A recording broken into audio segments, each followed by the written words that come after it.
I thought I would show you my advents before I started using them too much. This one I have started using. I've used these colours so far, and I'll show you a bit later in the podcast what I'm making with those. These are just what's left out of the 20 grams gain. So it moves from soft pink into a different pink, and then it introduces these fawn colours, and then it goes into a more sort of apricot-y colour, and then it goes into really pretty pinks again, and then it goes into more browny pinks here.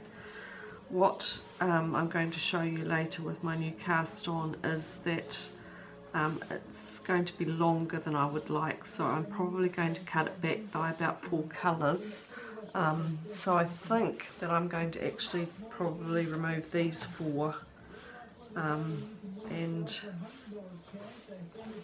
just continue with this and finishing with this brighter colour here. But really loved it. I really love the sparkle base. It's really very, very pretty. I don't know whether you can see the sparkle on there. You can see it a little bit just there. But really beautiful, beautiful colours. Really, really happy with that advent. And the other advent was one that I made myself. So I joined a minis club that you got 4 minis, 20 gram minis, and I didn't look at them when they arrived, and I wrapped them up and I randomised them and then unwrapped them. And there was all sorts of other goodies like pom-pom, a whole lot of stitch markers and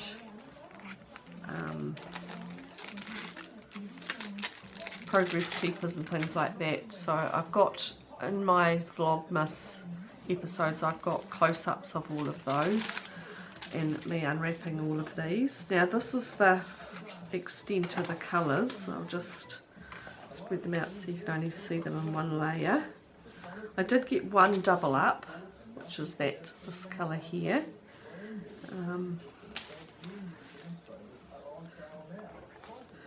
So most of them were very masculine colours, I would say. Well, not necessarily, because I don't think these two are necessarily masculine, but my colours tend to be more mauves, pinks, pretty sort of pastels, and I certainly didn't get many of those in this collection. So in fact they aren't really my vibe necessarily. I don't knit a lot of men's stuff. I mean, I think some of these colours were just absolutely beautiful with all the different colours in them, and I think they'd all go really nice together in a project.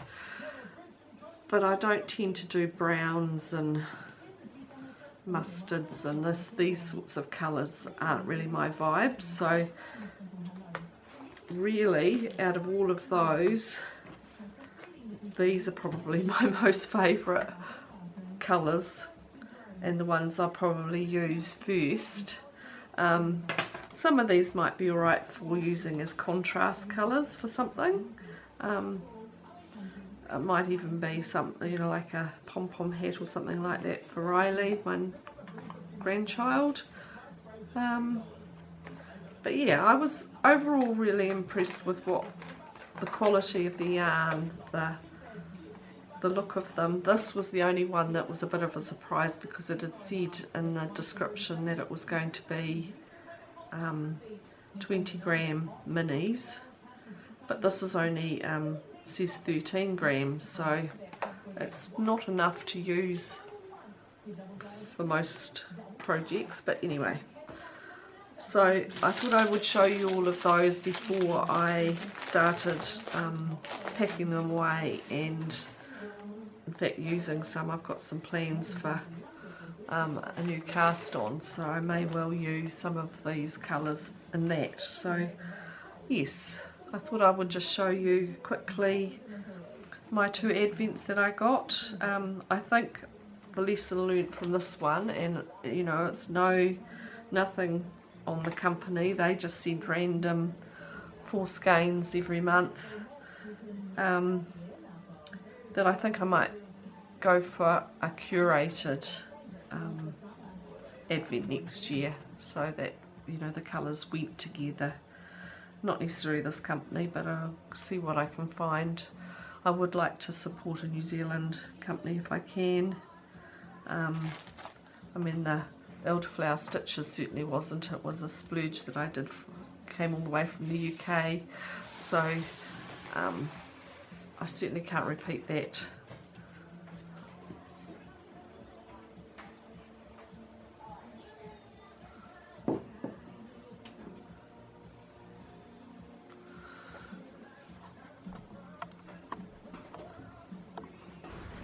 Kia ora.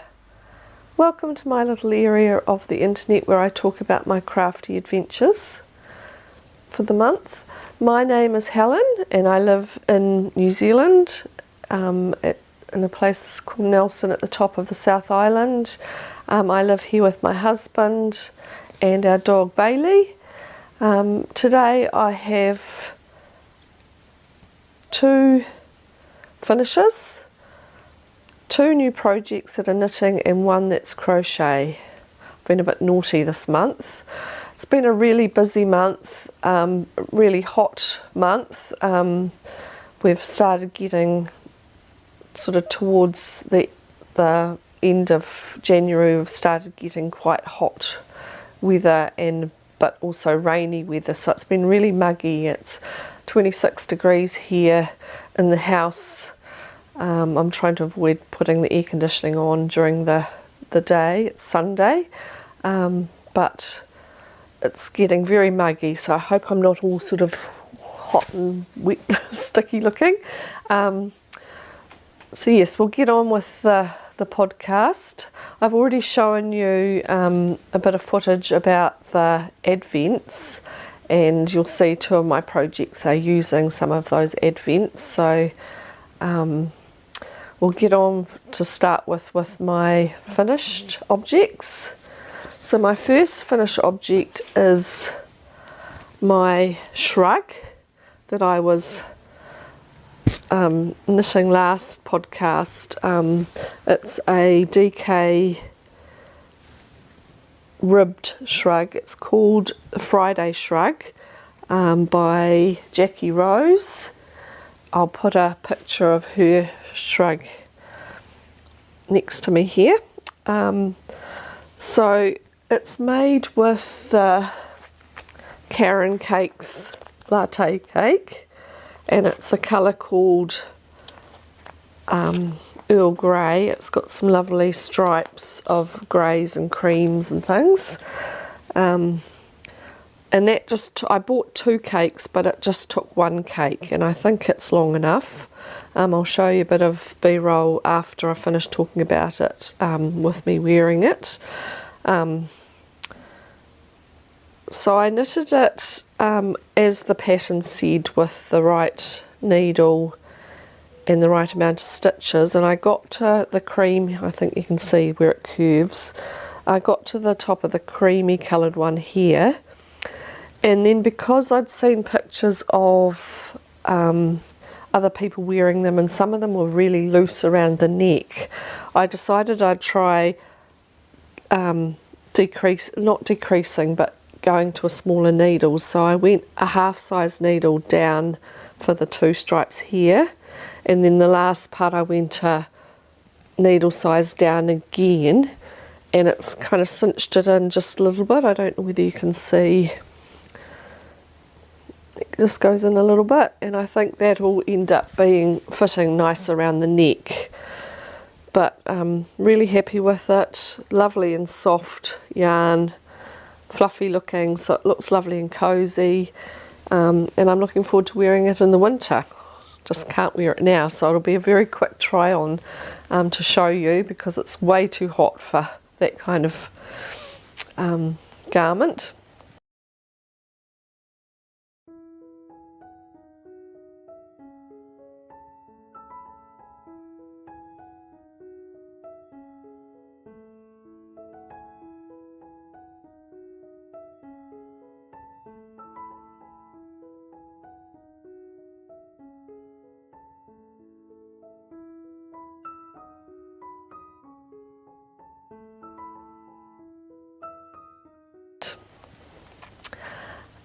I think that's all I needed to say about that one. And my next finish is my vest. So it's my cabled vest that I've done. I used a pattern called by Drops that was called Rose Blush. Now the pattern, and I'll show it here, the pattern was nothing like this vest. I just wanted to use, it was a free pattern, I wanted to just use it for the stitch count and the gauge and things. So I liked how the neck was on this, I liked how the arms were on it. So, but the pattern has a split hem with garter stitch around that hem. I didn't do that. I ended up making up a cable down the side seams, just a very simple cable, and then up the centre just to break the plainness of it. Sorry, the colour blows out when I get close to the camera, but just so that you can see the cabling. But I'm really happy with it. I think it's going to be a very wearable garment.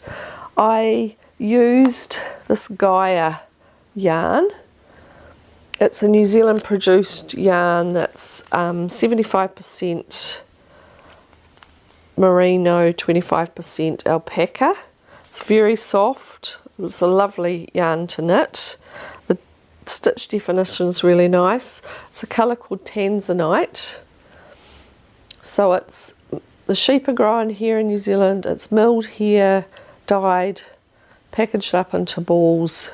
So it was a really good Kiwi made product that.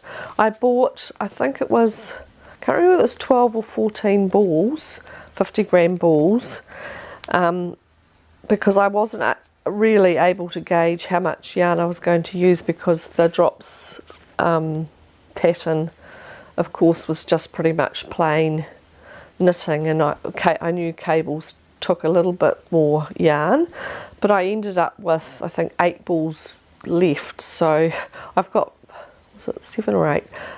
Got plenty to do something else with, possibly a jersey for Riley in the future, or even a stripy or contrast colour garment for me. So really beautiful yarn, really happy with it.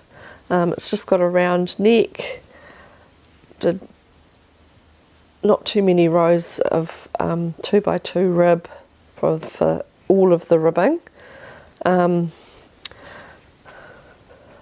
Yes, I'm really happy with that, and I'll show you a bit of video of me trying that on as well.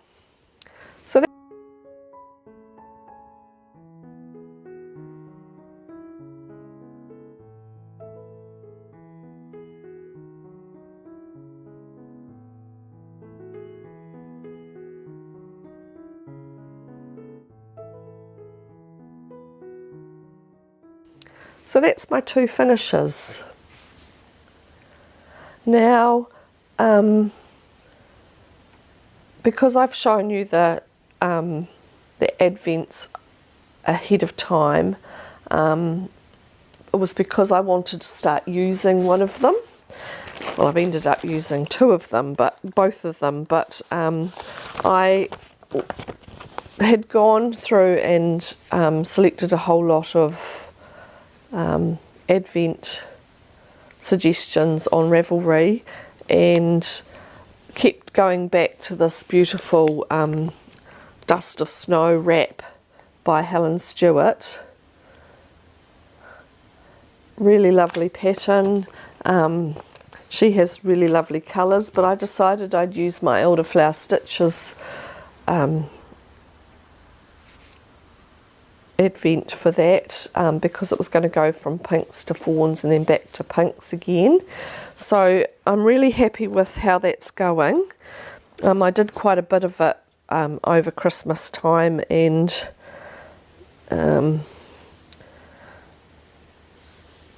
I'll tell you why I stopped, but I started with getting, I think it is,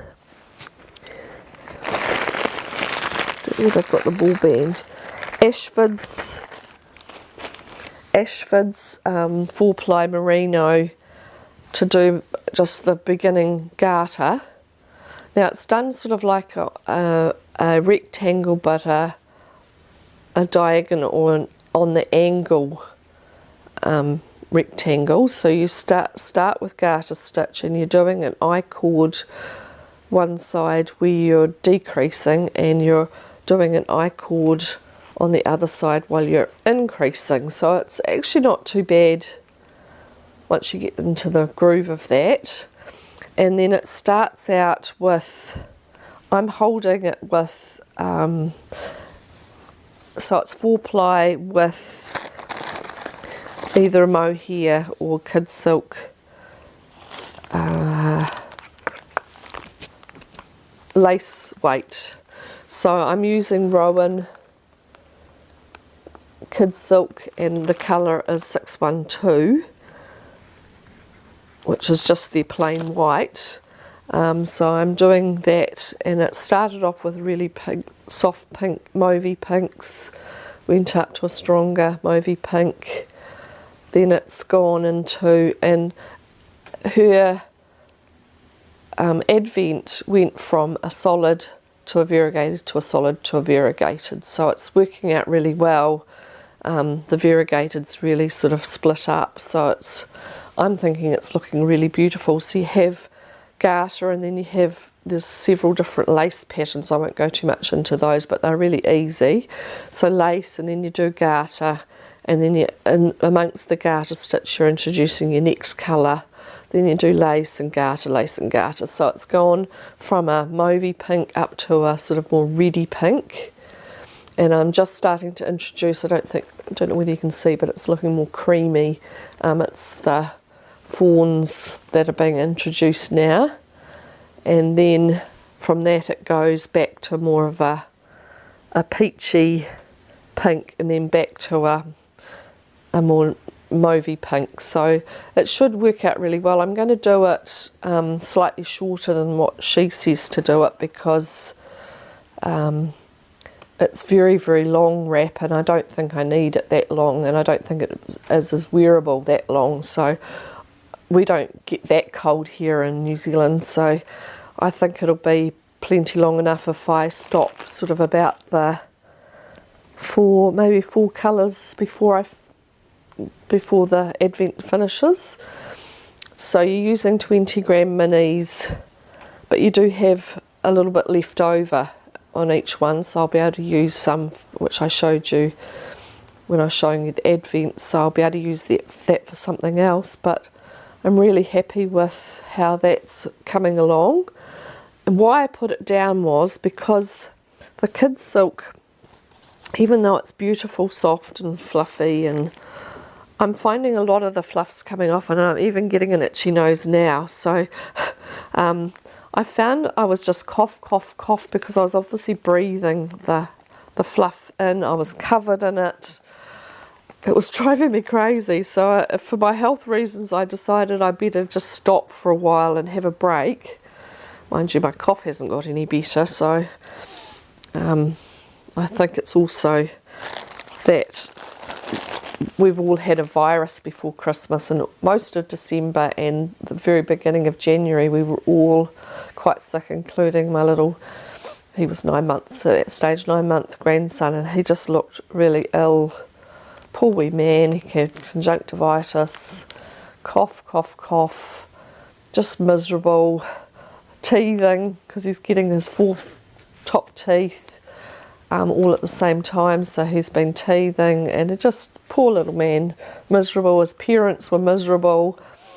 I, looking after him on a Thursday, was, because Carissa kept trying to work, because she'd only just gone back to work, so you know, I think we were introducing it to each other again and again and again. So in the end, they took time off work.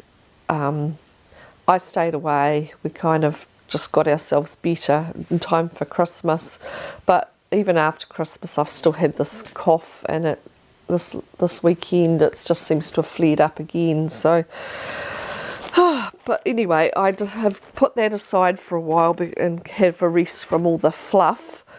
Don't actually like doing the fluff stuff, even though I love the look of it. It's in reality not so fun to knit. So I'll eventually go back to that probably in the winter.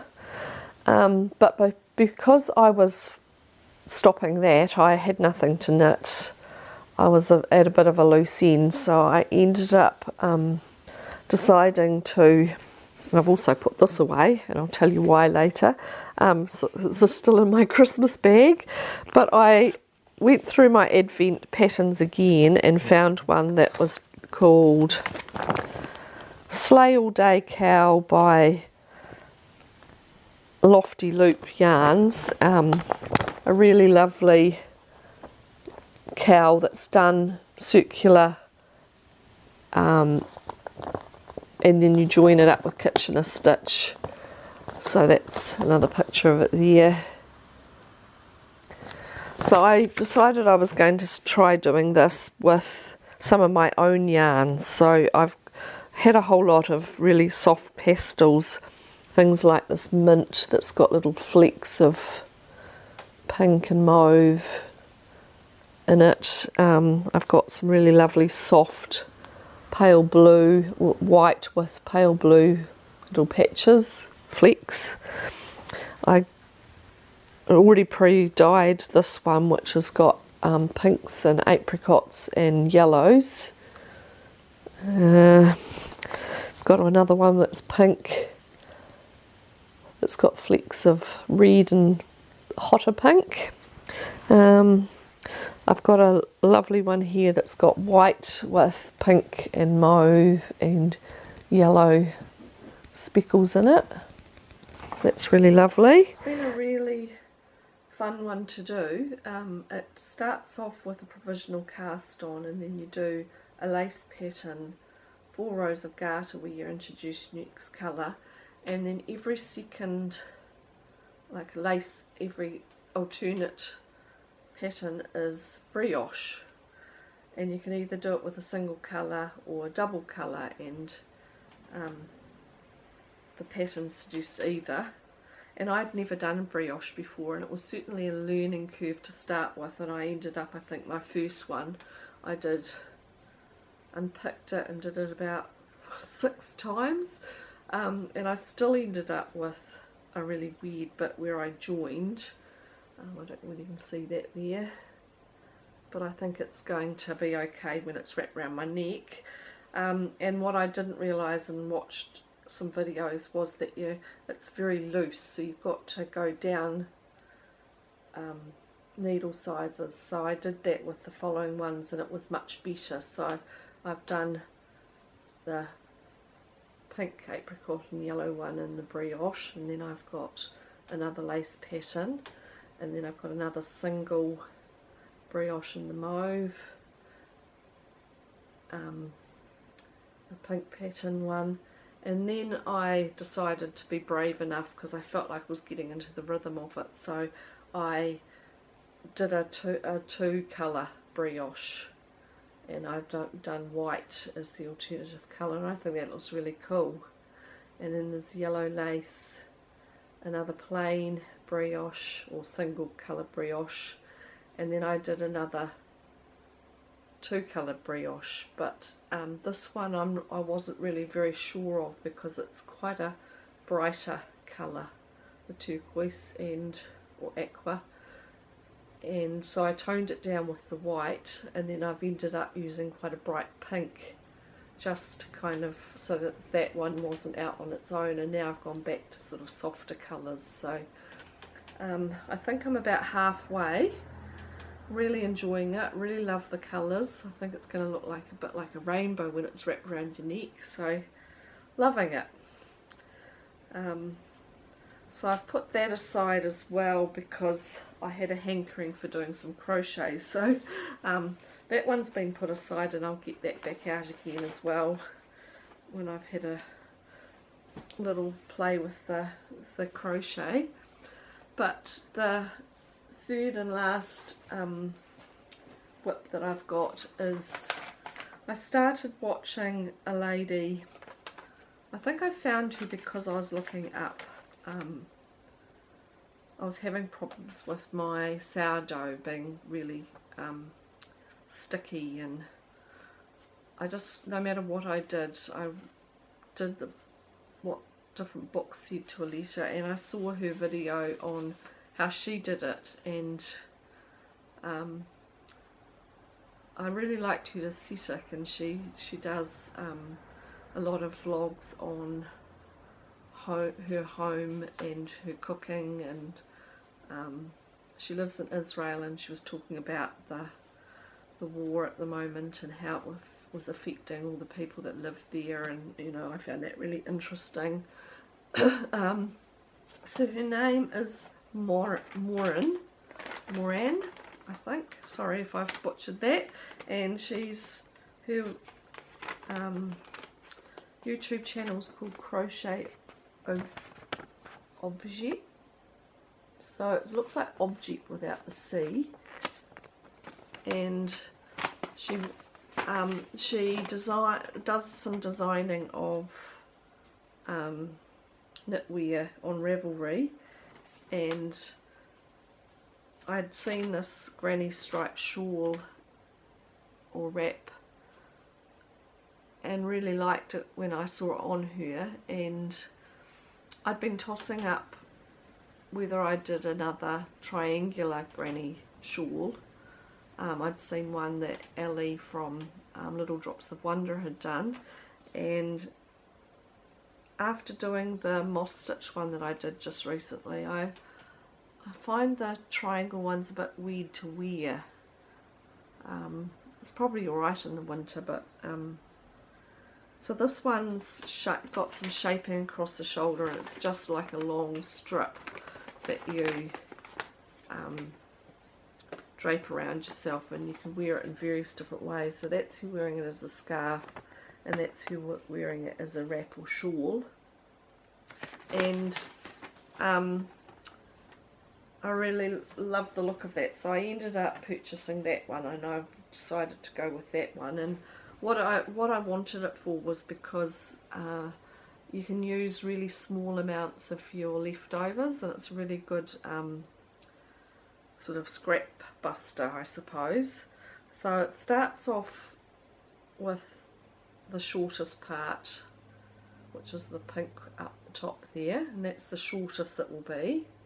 So it's that, and then you do some early rows with some shaping, so that I don't know whether it's going to show up very well with being only so wide so far, but it kind of snugly fits around your shoulders, and it feels really comfortable. It feels like it'd stay there, you know, when you're walking around, or so I really like that. And then once you get to this past the shaping, it's just straight, other than increasing, because you're gradually increasing the start and the finish of each row. So I'm really enjoying that.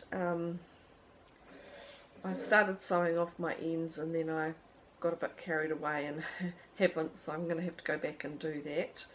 But I've got a long way to go yet to get the width, but I really love it because you can use really small amounts of the yarn. So I've got some really quite tiny balls, like little ones like this, and you can get a row out of it, although later on as it gets longer you won't. And there's, you know, like smallish balls that I've had, which I'm really happy to use up. And I've got things like old sock yarn that I've got little bits left over of. But then I've also caked up some of the advent that I put together. So I've got the nice yellow that's got grey in it, a purple, a beautiful aqua teal colour, a grey, bluey grey, or bluey greeny grey I guess it is, and another variegated that all came out of the advent. And what I'm doing is I'm not thinking really about colour at all. I'm just doing a whole mix of range of colours, but every now and then I do a dark colour, so that like the purple here and the burgundy here, the teal, sort of marony purple, and then a brighter purple, just because I think it makes the crochet pop. So yeah, I'm really enjoying that. It's a really good mindless evening or later evening crochet, which is great because I'm using it, I'm doing a little bit each night mainly,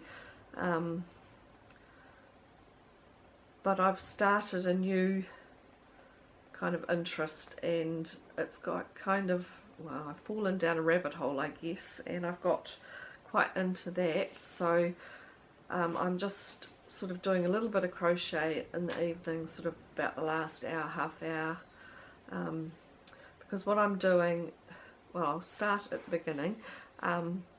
My husband's birthday is 3 days after Christmas, and I got to the week before Christmas and I still didn't have any idea what I was going to get him for his birthday as a gift. I was really stuck, and the children didn't know, and they were stuck as well, and it's not usually that hard to buy for, but anyway, I decided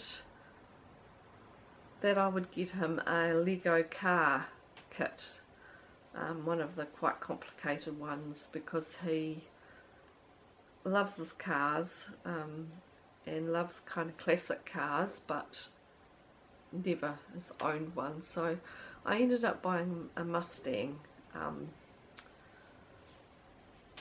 kit, and kind of wasn't sure whether it was going to be his thing or not, but he ended up loving it. And just before Christmas I also noticed that a lot of our shops had these little kits that are little miniature sort of scenes, and there's a variety of them. They're all by a brand called Rolife that I'd seen in the shops. There are other brands, and they were in various different themes, like there was a little garden flower shop, there was a little bookshop, a mechanics workshop, a bakery, a couple of cafes, what else was there, these little narrow ones called book nooks, and they're all, I think, around about 1/24 scale, so quite tiny. They're only about this big when they're finished, sort of really quite small, but they were all about, I think the cheapest I could find here was about $70, and I just couldn't justify that going into Christmas, and it was too much for my children's budget for gifts, and so I ended up just letting it go, and thought, oh, I'll just keep an eye on and see whether any of them get marked down, because we always have big Boxing Day sales here. Well, other countries do too, but it's a big thing. Lots of people go shopping on Boxing Day, and I usually hate it, but I thought, oh well, I'll keep an eye on it. And I noticed that one of our local shops had them down 40%, so it brought them down to, I think it was $48, and I thought, oh, that's not too bad then for the amount of, you know, amusement you're going to get out of it. So I ended up going toddling down to the shop on Boxing Day morning, and I really liked two. There was a bakery one and a cafe one, and I couldn't decide which one I wanted, and so in the end I bought both, and I thought, well, it'll just, you know, potter through one and then enjoy the process hopefully, and then go on to the second one. So it turned out really well, because when I'd given Richard his Lego kit, we were having rain every day, and it was like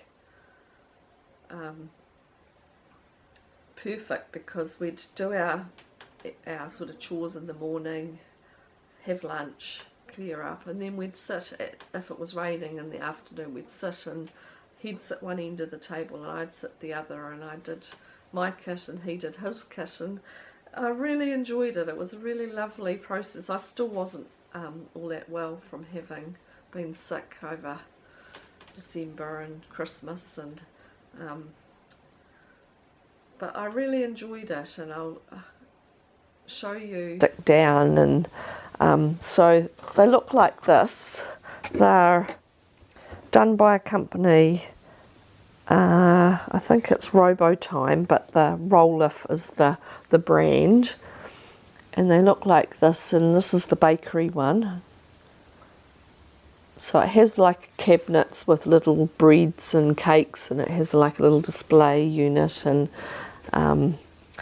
little boxes where they've got other bread and blackboards and pricing, you know, things. So it's all really just lovely.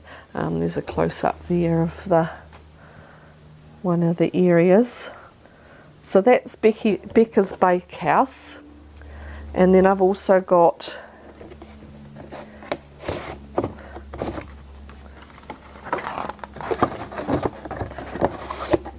this is the Slow Life Cafe, and it's done so it's got actually a couple of levels for the floor, and quite a cool roof on it, and there's a little table and chairs outside, and a counter which has got a whole lot of coffee making facilities and things. So it's really cool. It comes with the cups, and you make the coffee maker and the coffee grinder, and so it's all really tiny, and I'll show some close-ups and video of the finished product after this. But I really enjoyed it, and it just was so satisfying, just seeing it all come together, just putting all the bits and pieces together. I just really enjoyed it. So I got to thinking that I'd quite like to do a doll's house. Richard and me did one when our daughter was about 3, so it was about 29 years ago, and we did a whole lot of furniture. He made the whole outside of it, a Georgian looking house. I don't have any photos, so I can't show you, but and it's packed away, but we made furniture for the inside for her to play with, and she played with it for a few years but then lost interest in it, so we've wrapped it all in plastic so that it didn't, you know, bugs and things didn't get into it, and we've packed it away for if we ever have a granddaughter. And we always reckon we'd come back to doing another doll's house when we retired. But with us doing these kits, I've really enjoyed it and really want to kind of get into it now. So I could buy a doll's house kit that, you know, I'm not into carpentry. I'm not very good at, you know, measuring and cutting wood and things like that. So I really don't want to have to do the outside, and he's not prepared with the amount of, you know, work and stuff that he's doing, that he's willing to make a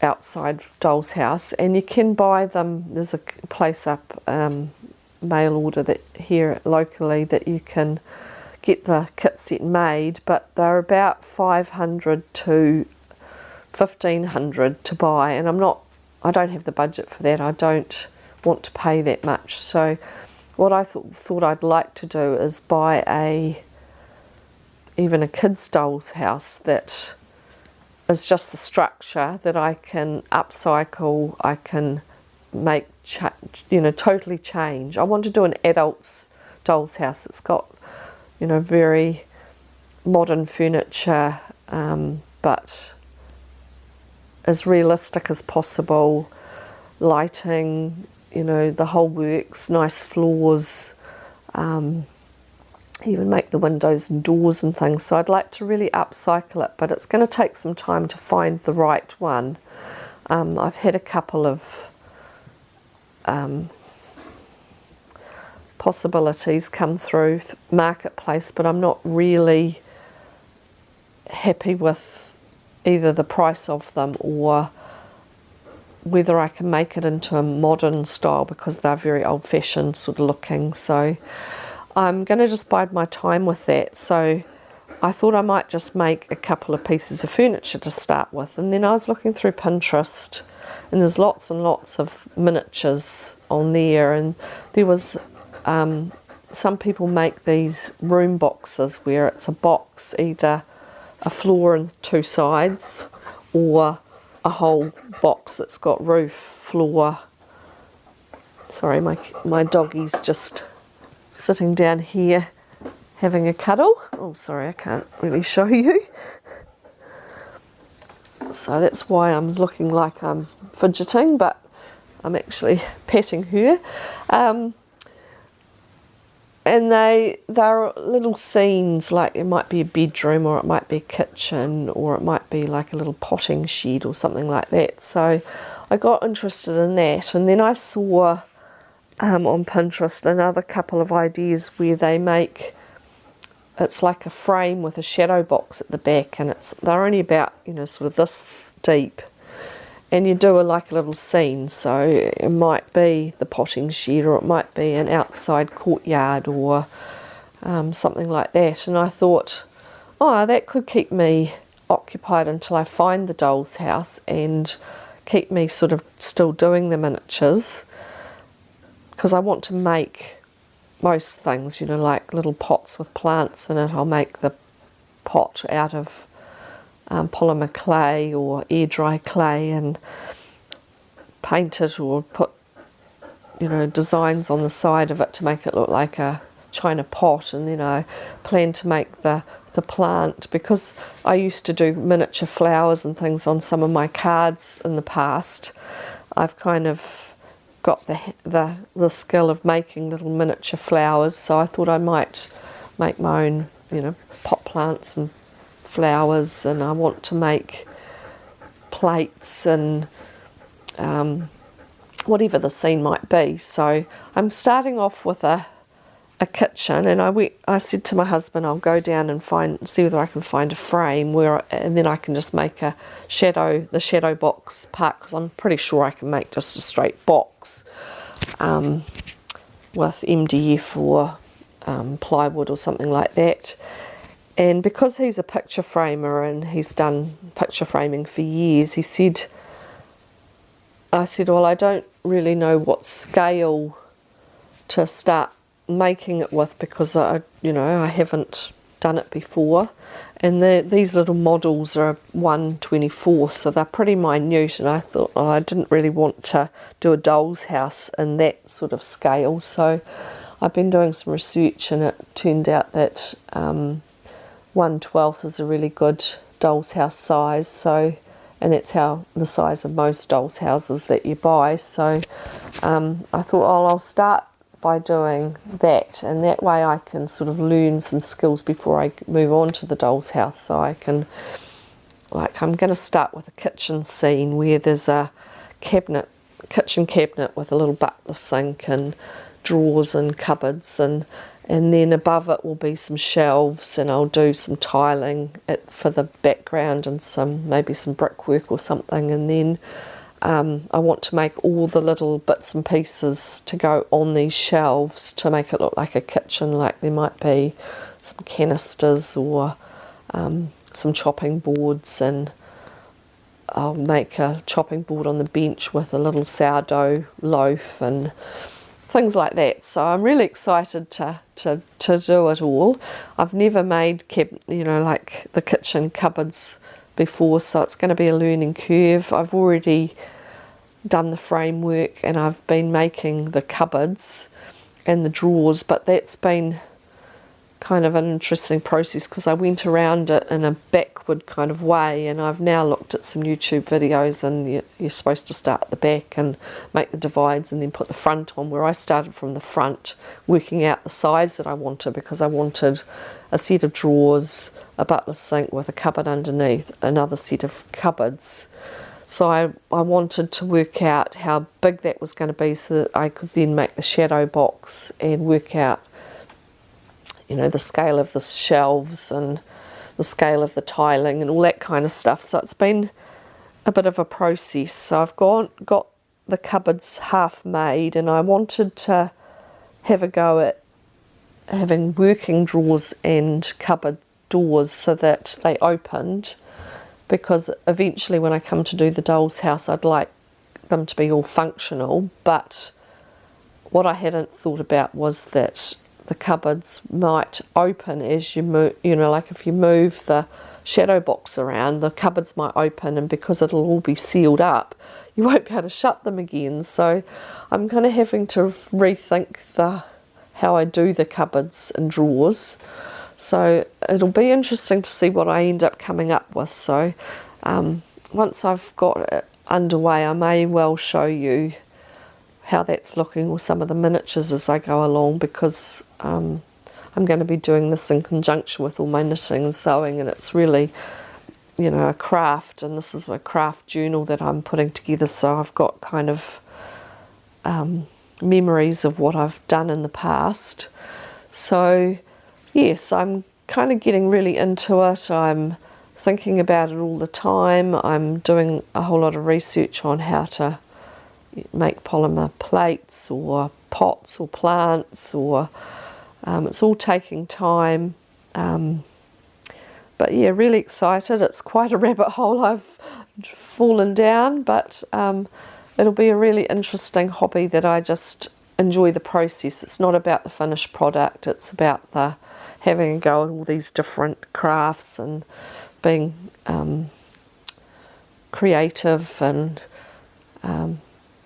compiling it over time and putting it together, and then eventually, if I manage to find a doll's house that I'm happy with, that I can make over and make it into something that I want, I'll be really happy. So yes, that's kind of what I've been doing. So the knitting at the moment has gone a bit by the by, because I'm kind of working about an hour in the evenings. We come home from work, we cook tea, clear up afterwards, and then Richard goes, this time of year we have, it only starts getting dark about 9 o'clock, so we go off and do things. He goes out and waters the gardens, or we go out and we pick produce out of the greenhouse or garden, that kind of thing. And then I've been going up for about an hour or so in the craft room, making this kitchen cabinet and kind of working out the scale and what sort of size the shadow box is going to be, and working like that. And then we kind of come back down into the lounge and watch maybe a couple of programs and have a cup of tea just before we go to bed. So it's working out really nicely this time of year. I won't be able to do that in the winter because it'll be too cold and not enough lighting to do miniature work, I think. So it'll just be a weekend, bits here and there maybe. So I'll probably go back to more of my knitting and things in the winter, but I'm really enjoying the process, and yes, hopefully you'll get to see little bits and pieces as I do them. So I'll catch you next month. may or may not have done any progress on any of my projects, possibly just the granny wrap, because it's really nice just to sit and relax a bit once I've come back downstairs in the evenings and do a little bit of that. So we'll catch you next month. Thank you for returning if you're a returning viewer. I really appreciate you spending some time with me, and I always love the comments that I get. If you're a newbie, please subscribe so if you want to see the next month's journal, and I'd really appreciate a comment if you're interested in anything, asking any questions, or yeah, so thanks very much for joining me. I'll just show you some footage of the 2 kits that I made now and some close-ups, and then I'll see you next month. So bye for now.